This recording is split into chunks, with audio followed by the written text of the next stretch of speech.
Hello to everyone, welcome to our YouTube channel. Today we'll discuss about NORCET 7 PYQs previous year questions. These questions are very important for your NORCET 8 exam. So keep watching the full class and like and share. So start today's session. Do not skip the class. Today we'll discuss about NORCET 7 PYQs. These questions are volatile your NORCET 8 exam.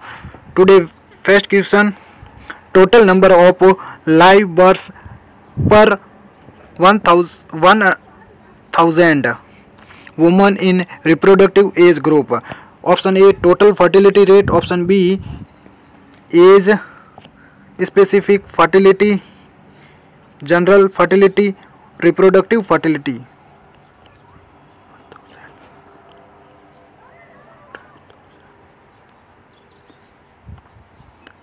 So which option is right?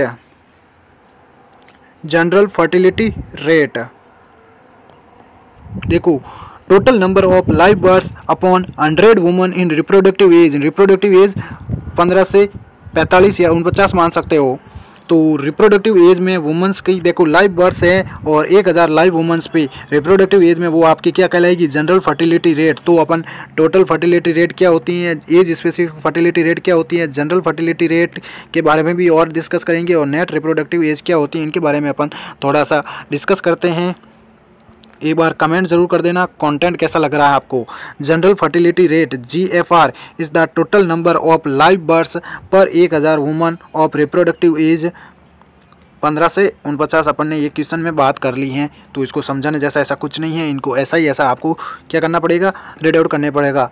Total fertility rate TFR is defined as the average number of children expected to be born per woman during her entire span of reproductive period, assuming that the age specific fertility rates to which is exposed to continue to be the same and there is no mortality. देखो क्या कहना चाह रहा है. Total fertility rate क्या होती है कि एवरेज नंबर पूछा गया है चिल्ड्रंस का जो बी बोर्न पर वुमेंस ड्यूरिंग उसकी मतलब एंटायर लाइफ में कितने बच्चे मतलब एवरेज उसका पूछा गया है बच्चों का बोर्न बर्थ होना और उसका जो पीरियड होता है और उसको अपन किस में करेंगे कन्वर्ट स्पेसिफिक फर्टिलिटी रेट्स में. To which C is exposed to continue to the same and that there is और किसी भी प्रकार की मोर्टालिटी रेट आपकी उसमें नहीं ऐड होनी चाहिए. तो total fertility rate average number of childrens का पूछा गया है बोर्न किस पर वुमेंस के द्वारा ड्यूरिंग उसकी खुद की लाइफ है रिप्रोडक्टिव पीरियड में दौरान. बस यही है, ज़्यादा मत इसको पढ़ना. नेक्स्ट है age specific fertility rate ASFR is defined as the number of live births in a specific age group of woman per 1000 female populations of that age group. देखो 1000 पॉपुलेशन किनकी? फीमेल्स की पॉपुलेशन में और number of live births क्या कहलाएगी? Age specific fertility rate.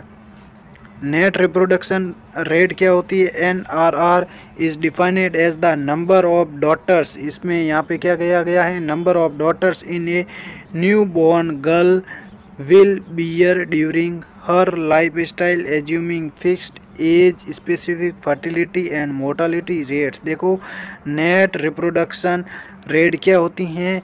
Is defined as the number of daughters. Number पूछा गया है डॉटर्स का ए न्यू बॉर्न गर्ल और मतलब जितनी भी न्यू गर्ल्स बॉर्न होती हैं उनका नंबर पूछा गया है और लाइफ टाइम उसकी जो फिक्स एज होगी और स्पेसिफिक फर्टिलिटी और मोर्टालिटी रेट्स को सारों को अपन किस में काउंट करेंगे? Net reproduction rate. नेक्स्ट है the crude death The crude birth rate very important. CBR is defined as the number of live births per 1000 population. 1000 population में एक लाइव बर्ड्स मतलब नंबर ऑफ लाइव बर्ड्स. यहाँ पे number of live birds n लिख देते हैं पर 1000 population में जितने आपके लाइव बर्ड्स हैं वो क्या कहलाएगी, क्रूड बर्थ रेट कहलाएगी। द क्रूड डेथ रेट क्या कहलाएगी, CDR is defined as number of deaths per 1000 population. देखो पर 1000 पॉपुलेशन में नंबर ऑफ डेथ्स यहाँ पे D लिख देते हैं, D/1000 अपन बोल सकते हैं उसको। Crude death rate very very very important. 10 star दे देना इन दोनों पे, क्रूड बर्थ रेट और क्रूड डेथ रेट पे। मैटरनल मोर्टालिटी रेट इसको दे देना आप 20 स्टार, बहुत ज़्यादा इंपॉर्टेंट है, कई बार एग्जाम में पूछा गया है। Maternal mortality rate MMR refers to the number of women who die as a result of complications of pregnancy और childbearing in a year per. देखो 1 lakh live birth in that year. देखो 1 lakh live birth अपन देख सकते हैं, 1 lakh live birth पे इनको cross multiply करेंगे, जितने भी आपके मदर्स की डेथ हो रही हैं यहाँ पे देखो डेथ लिख देते हैं, और जितनी भी किन से हो रही हैं, प्रेगनेंसी से कोई भी रिलेटेड कॉम्प्लिकेशंस हो रहा उनकी वजह से जो डेथ हो रही हैं उनको अपन मैटरनल मोर्टालिटी रेट में काउंट करेंगे 1 लाइव बर्थ पे। ध्यान रख लेना, इम्पोर्टेंट है, इसको रट लेना। और नेक्स्ट है इन्फेंट मोर्टालिटी रेट, इसको भी 20 स्टार दे देना, कई बार एग्जाम में पूछा गया है। IMR refers to the measurement of mortality in the first year of life and is computed by the number of deaths under 1 year of age. देखो 1 ईयर के अंदर जितने भी डेथ होती हैं बच्चों की, यहाँ पे 1 ईयर डेथ अपन लिख देते हैं, और डिवाइडेड बाय 1000, इसमें 1000 लाइव बर्थ 1 ईयर में जितने भी बच्चे आपके डेथ होते हैं, और 1000 लाइव बर्थ जितने भी एक मतलब अपन बोल सकते हैं 1 ईयर में लाइव बर्थ की संख्या देख यहाँ पे अपन को 1000 का भाग दे देना है, और जितने भी बच्चों की डेथ होती हैं पर ईयर में उनको इन्फेंट मोर्टालिटी रेट में काउंट करेंगे। और sex ratio has been defined as the number of females per 1000 males in the population. देखो सेक्स रेशियो क्या होता है कि फीमेल्स की नंबर अपन बोल सकते हैं 1000 पर मेल्स पे क्या कहलाएगी, सेक्स रेशियो कहलाएगी। It is expressed as number of females per 1000 mails. देखो इसको ऐसा बोला जा सकता है कि नंबर ऑफ फीमेल्स पर, देखो जितना नंबर है 1000 मेल्स पे क्या कहलाएगा, सेक्स रेशियो कहलाएगा। याद रख लेना इन दोनों को। नेक्स्ट क्वेश्चन है very very very important. The physician orders a continuous positive airway pressure CPAP continuous positive airway pressure mask for a client. The nurse explains to the client that CPAP provides extra oxygen, a constant flow of oxygen, pressurized oxygen at the end of expiration to open collapsed alveoli. Option D है pressurized oxygen so the client can breathe more easily. Which option is the right answer? So comment please your answer। तो यहाँ पे आपका right answer रहेगा pressurised oxygen so the client can breathe more easily. Option D is the right answer. Option D is the right answer. Option D right रहेगा। यहाँ पे क्या पूछा गया है, एक फिजिशियन है ऑर्डर कर रहा है continue positive pressure airway pressure को, मतलब continue positive airway pressure CPAP दे रहा है मास्क फॉर एक क्लाइंट के लिए। The nurse explains to the client that CPAP provides. CPAP nurse कैसे एक्सप्लेन करेगी कि ये कैसे वर्क करता है, ये कैसे वर्क करता है pressurised oxygen so the client can breathe more easily. Pressurised oxygen का अपन बोल सकते हैं प्रेशर होता है जिसमें क्लाइंट ब्रीथ कर सकता है मोर इजी तरीके से। This is the right answer. Option D is the right answer. थोड़ा सा देख लेते हैं अपन कंटिन्यूस पॉजिटिव एयरवे प्रेशर पे CPAP पे अपन देख लेते हैं। Continuous positive airway pressure is a type of positive airway pressure, ये एक पॉजिटिव एयरवे प्रेशर होता है that is use to deliver a set pressure. इसमें मतलब जो प्रेशर होता है वो सेट होता है to the airways that is maintained throughout the respiratory cycle during both inspiration और एक्सपायरेशन के दौरान एयरवे को मेंटेन करना। The application of CPAP maintains PEEP positive and expiratory pressure can decrease atelectasis, increases the surface area of the alveolus, improves oxygenation। The application of CPAP maintain क्या करता है, PEEP को maintain करके रखता है, मतलब पॉजिटिव एंड एक्सपायरेटरी प्रेशर को and decrease करता है एटेलेक्टिसिस की जो प्रोसेस होती है और इंक्रीज करता है सरफेस एरिया, एल्वेलाई के सरफेस एरिया को इंक्रीज करता है और इम्प्रूव करता है ऑक्सीजनेशन प्रोसेस को, that is called as CPAP। Next question is very very very important. While talking with the nurse, a client says you are just like my mother। देखो, while talking with the nurse, a client says you are just like my mother, you don't trust me or like me, you and she wish I were dead। The nurse interprets this statement as indicating which process?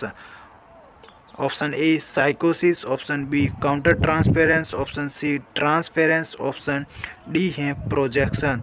तो which option is the right answer? C option is the right answer, transference.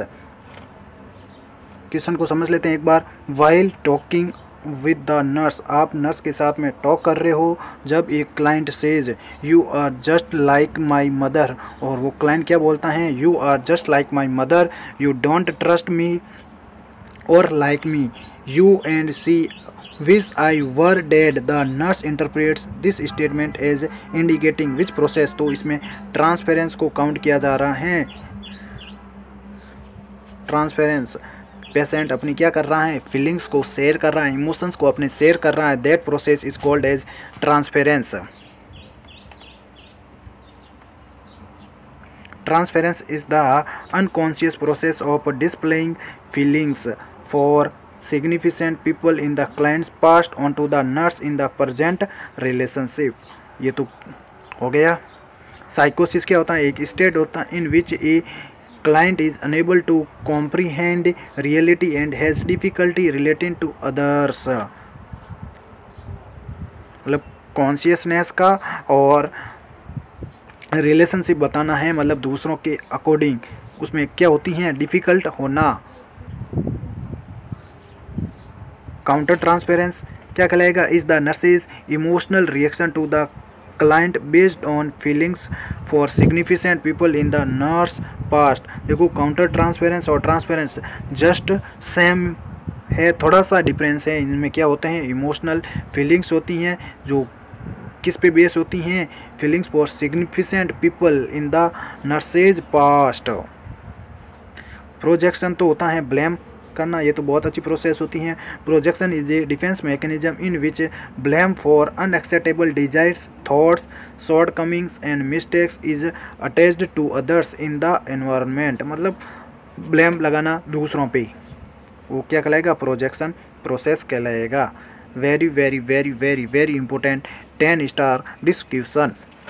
A nurse is monitoring the fetal heart rate।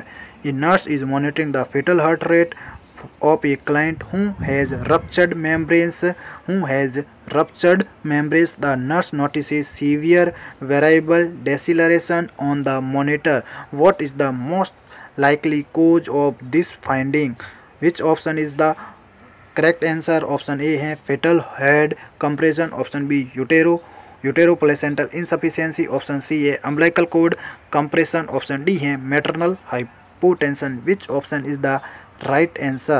So this option is the right answer, C option is the right answer, umbilical cord compression। देखो, question को एक बार समझ लेते हैं। एक nurse है, monitor कर रही है fetal heart rate को, और एक क्लाइंट हूँ है क्या है, जिसकी क्या है मेम्ब्रेन्स क्या हो चुकी हैं, रप्चर्ड हो चुकी हैं। The nurse notices severe variable deceleration देखने को मिल रहा है। सीवियर वेरिएबल डी एसिलेरेशन मतलब उसकी हार्ट रेट 60 से कम आ रही हैं, 60 से कम आ रही हैं on the monitor. What is the most likely cause of this finding, उसकी हार्ट रेट कितनी होनी चाहिए, 160 होनी चाहिए ना।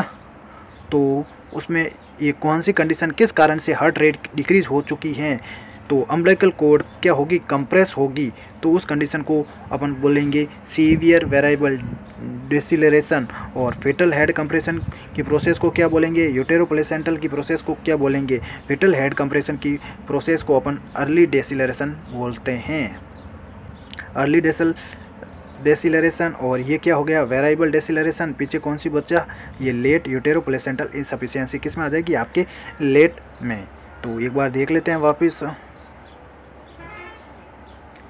Option C is the correct answer. Causes of deceleration के कौन कौन से कोज है, वेरी वेरी इंपॉर्टेंट। इन तीनों में से एक एग्ज़ाम में 100 to 1 पूछा जाएगा और आपका करेक्ट आंसर रहेगा। अर्ली डेसिलरेशन में क्या होगा, हेड कंप्रेशन। और लेट डेसिलरेशन में क्या रहेगा, यूटेरो प्लेसेंटल इनसफिशिएंसी। और वेरिएबल डीएसिलरेशन में कोड कंप्रेशन देखने को मिल रही है। यही क्वेश्चन में पूछा गया था। वेरिएबल डीएसिलरेशन देखने को मिल रहा है तो उसका कोज क्या रहेगा, आपके कोड कंप्रेशन। तो कोड कंप्रेशन ऑप्शन में दिया रखा है, ये देखो, umbilical cord compression, umbilical cord compression. सो